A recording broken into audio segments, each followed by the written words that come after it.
High ভগবান, রেস্টুরেন্টে ছাড়া কোনোভাবে ফিশ ফ্রাই খেতে পারবো না, বাড়িতেও বানাতে পারবো না ভেটকি মাছ ছাড়া। তো চলো আজকে কাতলা মাছের ফিশ ফ্রাই বানানো যাক। প্রথমে আলুগুলো দিয়ে দিয়েছি, মাছ দিয়ে দিয়েছি, সিদ্ধ হয়ে যাওয়ার পর এখানে আদা রসুন কুচি রেখে দিয়েছি, পেঁয়াজ কুচি রেখে দিয়েছি।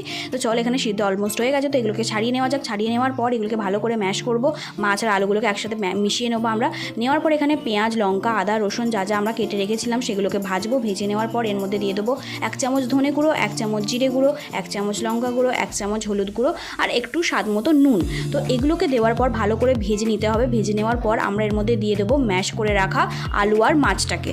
দিয়ে দেওয়ার পর এগুলোকে ভালো করে নেড়ে চেড়ে আমরা এবার এগুলোকে আলাদা করে তুলে নেব। তুলে নেওয়ার পর এগুলোকে প্রপারলি শেপ দিয়ে দেবো। তোমরা এখানে যেরকম পারবে শেপ দেবে, আমিও দেখতে পাচ্ছি এখানে লম্বা, গোল, হ্যানা তেনা যা যা শেপ দিয়েছি। ব্রেড ক্রাম্স আর ডিম ভেঙে রাখাই আছে। তো চলো এবার ভালো করে মিশিয়ে নিয়ে একটার পর একটা ছাড়া যাক। দেখতেই পাচ্ছ কি সুন্দর লাল লাল রং হয়েছে না? আর ব্রেড ক্রাম্সে ছিল হচ্ছে তিল, যার কারণে এত সুন্দর ওপরে আউটলুকটা এসেছে। এরকম আরও অনেক ভিডিও দেখার জন্য চ্যানেলটাকে অবশ্যই সাবস্ক্রাইব করো। টাটা।